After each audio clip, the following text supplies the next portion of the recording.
নমস্কার বন্ধুরা, আমি সঞ্চিতাস এসেন্স রেসিপিসে আপনাদের সবাইকে স্বাগত। নিশ্চয়ই ভালো আছেন, সুস্থ আছেন এবং আনন্দে আছেন।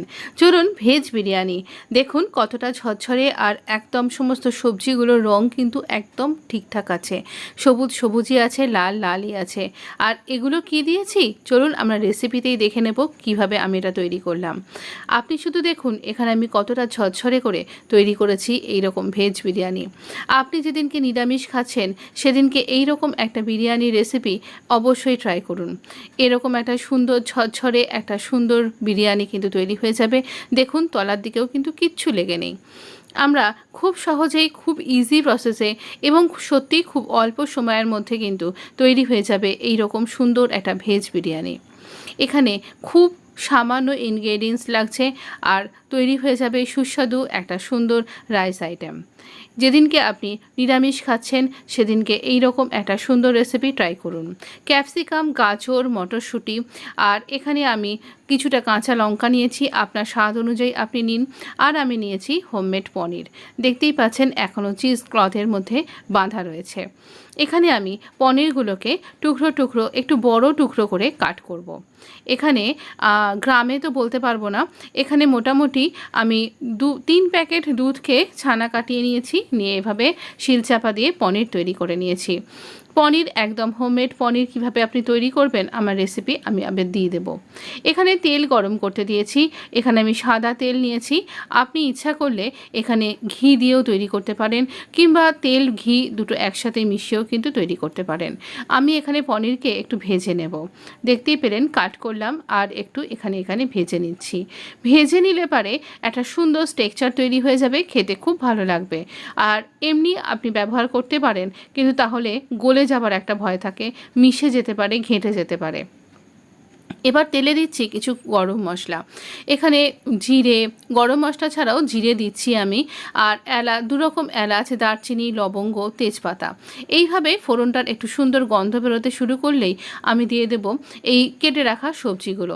একটু নাড়াচাড়া করে নিচ্ছি যাতে গন্ধটা খুব ভালোভাবে বেরিয়ে যায়, মিশে যায়।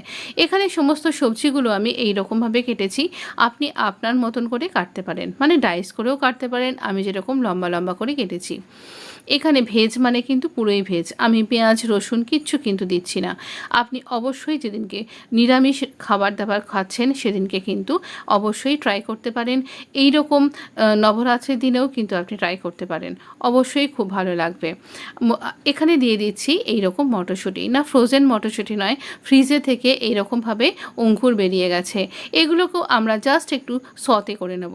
আঁচটা আছে মিডিয়াম টু হাই, এরকমভাবে সতে করে নেবার পরে আমি দেখিয়ে দিচ্ছি আমি এখানে আর একটা মেইন ইনগ্রেডিয়েন্টস একদম স্কিপ না হয় এরকমভাবে দেখে নিন।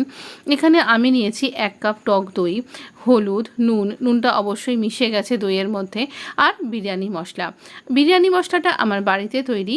এই রেসিপি আগামী দিনে আমি অবশ্যই শেয়ার করে দেবো। আমরা এটা কাঁটা চামচের সাহায্যে, আপনি এটা হুইক্সের সাহায্যেও এটাকে মিশিয়ে নিতে পারেন। আমি এই রকমভাবে এটাকে মিশিয়ে নিলাম।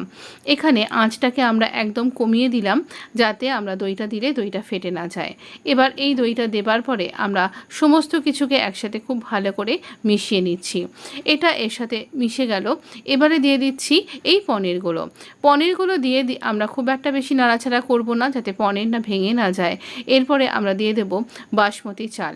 আপনার পরিবারে যতখানি চাল লাগে, আমি 3 জনের জন্য তৈরি করছি, তো এখানে আমি 3 কাপ, ছোটো কাপের 3 কাপ চাল আর এখানে 1 গ্লাস জল এভাবে ভিজিয়ে রেখেছিলাম চালটাকে 1 ঘন্টা। এই চালটা আমি এখানে দিয়ে দিলাম। চালকে খুব সাবধানে নাড়বেন যেন ভেঙে না যায় সেই রকমভাবে। এবার দিয়ে ওই মশলা ধোয়া বাটিতে আরও 1 কাপ জল আমি দিয়ে দিলাম। কাঁচা লঙ্কা দিয়ে দিচ্ছি, কিছু সবুজ লঙ্কাও দিচ্ছি, কিছু পাকা লঙ্কাও দিচ্ছি, আর দিয়ে দিচ্ছি গোলাপ ফুলের পাপড়ি।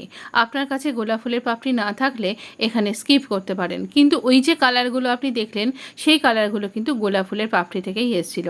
এটা ওপর থেকে একটা সুন্দর কালার তৈরি হয়ে যায়, খেতেও খুব ভালো লাগে, স্বাদও খুব ভালো হয়, গন্ধও খুব ভালো হয়, তাই আমি সবসময় এই রকমভাবে রেখে দিই। এখানে দিচ্ছি কিছুটা জাফরানের এই রকম রেশা। এই জাফরান স্টিকগুলো এখানেও খুব ভালো কালার আর গন্ধ তৈরি হয়ে যাবে, খুব ভালো লাগবে খেতে। তবে এটাও আপনি স্কিপ করতে পারেন। এখানে আমি দিয়ে দিচ্ছি মিঠা আতর, সামান্য কয়েক ড্রপ মিঠা আতর দেবেন। আর আমি এখানে রোজ ওয়াটার আর কেওড়া ওয়াটারও এক চামচ করে দিয়ে দিচ্ছি। দেখুন এই রকমভাবে ভীষণ সুন্দর একটা গন্ধ বেরোবে। আপনার বাড়িতে যখন বিরিয়ানি তৈরি হবে পাশের অনেক জায়গা থেকে কিন্তু সেটা পাওয়া যাবে। 20 মিনিট আমরা এই রকমভাবে চাপা দিয়ে হতে দিয়েছি, আঁচটা আছে মিডিয়াম টু হাই। দেখুন ঝরঝরে বিরিয়ানি কিন্তু রেডি।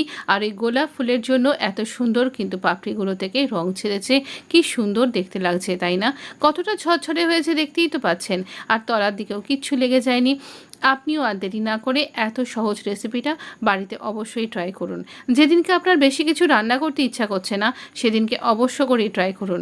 আর এমনিও ট্রাই করুন, উৎসবের দিনেও ট্রাই করুন। ধন্যবাদ বন্ধু পুরো ভিডিওটা দেখবার জন্য। প্লিজ লাইক করুন, শেয়ার করুন। এত ভালো একটা রেসিপি শুধু নিজের মধ্যে আটকে রাখবেন কেন? চ্যানেলটা সাবস্ক্রাইব করুন। আপনার সাথে দেখা হবে নেক্সট এপিসোডে। ধন্যবাদ বন্ধু।